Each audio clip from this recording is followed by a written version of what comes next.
അറിവിലേക്ക് എല്ലാവർക്കും ഒരിക്കൽ കൂടി സ്വാഗതം.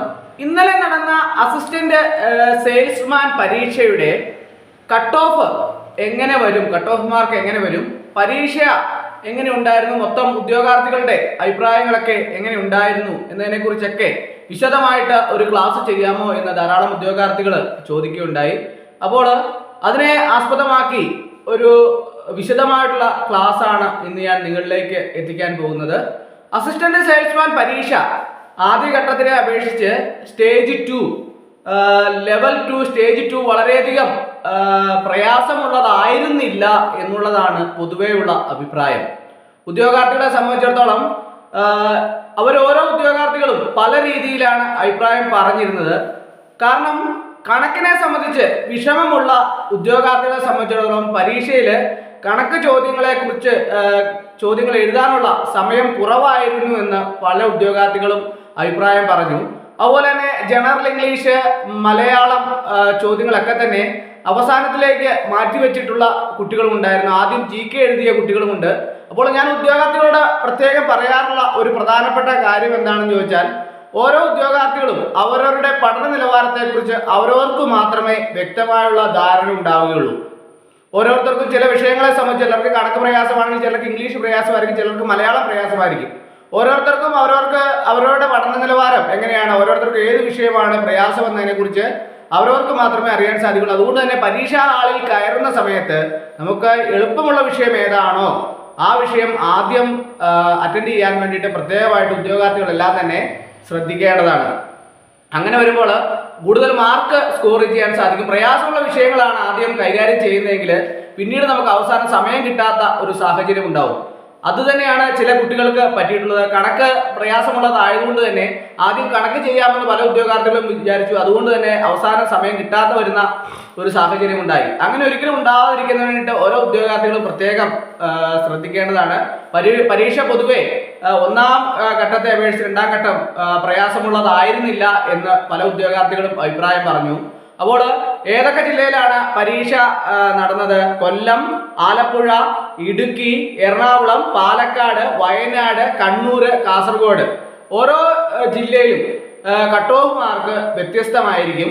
കാരണം എന്താണെന്ന് ചോദിച്ചാൽ ഓരോ ജില്ലയിലും വരുന്ന ഉദ്യോഗാർത്ഥികളുടെ എണ്ണത്തിന് ആനുപാതികമായിട്ട് എത്ര പേരുടെ ലിസ്റ്റാണ് PSC പ്രസിദ്ധീകരിക്കാൻ ഉദ്ദേശിക്കുന്നത് എന്നതിനെ ആസ്പദമാക്കി കട്ട് ഓഫ് മാർക്കിൽ വ്യത്യാസങ്ങൾ ഉണ്ടാവും. അതുപോലെ തന്നെ ഓരോ ജില്ലയിലും കട്ട് ഓഫ് മാർക്ക് എങ്ങനെയാണ് വരുന്നത് എന്ന് നമുക്ക് നോക്കാം. കൊല്ലം ജില്ലയിൽ കട്ട് ഓഫ് മാർക്ക് 60 മാർക്ക് വരാനാണ് സാധ്യത. ഉദ്യോഗാർത്ഥികളെല്ലാം തന്നെ അവരവരുടെ മാർക്ക് പറഞ്ഞതിന്റെ അടിസ്ഥാനത്തിൽ കാൽക്കുലേറ്റ് ചെയ്ത് ചോദ്യപേപ്പറുകളുടെയൊക്കെ വിശകലനത്തിന്റെ അടിസ്ഥാനമാക്കിയാണ് കൊല്ലം ജില്ലയിൽ കട്ട് ഓഫ് മാർക്ക് 60 വരാനാണ് സാധ്യത കൂടുതൽ. അതുപോലെ തന്നെ ആലപ്പുഴ ജില്ലയിൽ പരീക്ഷ ഉദ്യോഗാർത്ഥികളിലൊക്കെ തന്നെ പൊതുവെ പരീക്ഷയിൽ വലിയ പ്രശ്നങ്ങൾ ഉണ്ടായിരുന്നില്ല എന്ന് അഭിപ്രായപ്പെടുന്ന ചില കുട്ടികളൊക്കെ ഉണ്ട്. അതുകൊണ്ട് തന്നെ പൊതുവെ മാർക്ക് കാൽക്കുലേറ്റ് ചെയ്യുമ്പോൾ 61 മാർക്ക് കട്ട് ഓഫ് മാർക്ക് വരാനാണ് ആലപ്പുഴ ജില്ലയിൽ സാധ്യത കൂടുതൽ. അതുപോലെ തന്നെ ഇടുക്കി ജില്ലയിൽ കട്ട് ഓഫ് മാർക്ക് മറ്റുള്ള ജില്ലകളെ അപേക്ഷിച്ച് പൊതുവെ കുറവ് വരുന്ന ഒരു സാഹചര്യമാണ് എപ്പോഴും കാണാൻ സാധിക്കുന്നത്. അതുകൊണ്ട് തന്നെ ഇടുക്കി ജില്ലയിൽ പൊതുവെ 57 മാർക്ക് കട്ട് ഓഫ് മാർക്ക് വരാനാണ് സാധ്യത ഏറെ. അതുപോലെ തന്നെ എറണാകുളം ജില്ലയിൽ 64 മാർക്ക് കട്ട് ഓഫ് മാർക്ക് വരാനാണ് സാധ്യത ഏറെ. എറണാകുളം ജില്ലയിൽ പൊതുവെ ഉദ്യോഗാർത്ഥികളെല്ലാം തന്നെ അവരുടെ മാർക്കുകളൊക്കെ തന്നെ വിശദമായിട്ട് പറയുകയും സംസാരിക്കുകയൊക്കെ ചെയ്തതിന്റെ അടിസ്ഥാനത്തിലും ക്വസ്റ്റ്യൻ പേപ്പറിന്റെ വിശകലനമൊക്കെ ചെയ്തതിന്റെ അടിസ്ഥാനത്തിൽ കട്ട് ഓഫ് മാർക്ക് എറണാകുളം ജില്ലയിൽ 64 വരാനാണ് സാധ്യത. അതുപോലെ തന്നെ പാലക്കാട് ജില്ലയിൽ 65 മാർക്കാണ് കട്ട് ഓഫ് മാർക്ക് വരാൻ സാധ്യത. പൊതുവെ ഉദ്യോഗാർത്ഥികളൊക്കെ തന്നെ പാലക്കാട് ജില്ലയിൽ പറഞ്ഞ ഉദ്യോഗാർത്ഥികൾക്കൊക്കെ തന്നെ പരീക്ഷ എളുപ്പമായിരുന്നു എന്ന് പറയുന്നു. അപ്പോൾ അതിന്റെ അടിസ്ഥാനത്തിൽ കട്ട് ഓഫ് മാർക്ക് നിർണ്ണയം വരുമ്പോൾ ഓരോരുത്തർക്ക് ലഭിച്ച മാർക്കുകളൊക്കെ പറയുമ്പോൾ പൊതുവെ 65 മാർക്കുകളാണ് കട്ട് ഓഫ് മാർക്ക് വരാനുള്ള സാധ്യത കാൽക്കുലേറ്റ് ചെയ്യുമ്പോൾ മനസ്സിലാവുന്നത്. അടുത്തത് വയനാട് ജില്ലയിൽ നിന്നാണ് അധികം കുട്ടികളും എന്നെ വിളിക്കുകയുണ്ടായി. അപ്പോൾ അവർക്ക് പൊതുവെ പറഞ്ഞ മാർക്കുകളുടെയും ക്വസ്റ്റ്യൻ പേപ്പർ വിശകലനത്തിന്റെയൊക്കെ അടിസ്ഥാനത്തിൽ 62 മാർക്ക് കട്ട് ഓഫ് മാർക്ക് വരാനാണ് വയനാട് ജില്ലയിൽ സാധ്യത. അതുപോലെ തന്നെ കണ്ണൂർ ജില്ലയിൽ പൊതുവെ പരീക്ഷ ഉദ്യോഗാർത്ഥികളൊക്കെ തന്നെ നന്നായിട്ട് പഠിച്ചെഴുതി ഞങ്ങൾ ആദ്യ സ്റ്റേജിന് വന്ന ക്വസ്റ്റ്യനുകളൊക്കെ ആസ്പദമാക്കി കൂടുതൽ കൃത്യമായിട്ട് തന്നെ തയ്യാറെടുപ്പുകൾ നടത്തി എന്ന് പല ഉദ്യോഗാർത്ഥികളും പറയുന്നുണ്ട്. എങ്കിൽ പോലും കട്ട് ഓഫ് മാർക്ക് 66 വരാനാണ് കണ്ണൂർ ജില്ലയിൽ സാധ്യതയേറെ.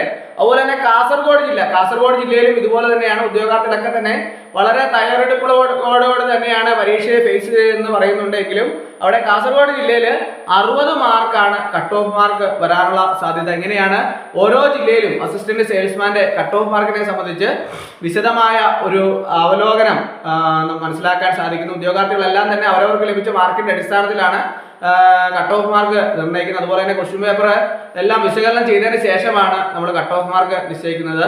ഇതിൽ നിന്നൊക്കെ അധികം വലിയ മാറ്റങ്ങൾ ഉണ്ടാവാനുള്ള സാധ്യത വളരെ കുറവാണ്. എങ്കിൽ പോലും കട്ട് ഓഫ് മാർക്കിലെ വ്യത്യാസങ്ങളൊക്കെ ഉണ്ടാവാനുള്ള സാധ്യത ഏറെയാണ്. കാരണം എന്താണെന്ന് ചോദിച്ചാൽ അന്തിമ തീരുമാനം PSC ആണ്. PSC എത്ര പേരുടെ ലിസ്റ്റാണ് PSC പ്രസിദ്ധീകരിക്കാൻ ഉദ്ദേശിക്കുന്നത് ഓരോ ജില്ലയിലും, അതിനനുസരിച്ച് കട്ട് ഓഫ് മാർക്കിലൊക്കെ ചെറിയ വ്യത്യാസങ്ങളൊക്കെ ഉണ്ടാവാനുള്ള സാധ്യത ഏറെയാണ്. അപ്പോൾ ഇന്നത്തെ ക്ലാസ് എല്ലാവർക്കും ഇഷ്ടമായെന്ന് വിചാരിക്കുന്നു. ഒരിക്കൽ കൂടി എന്ന് നിർത്തട്ടെ. നന്ദി, നമസ്കാരം.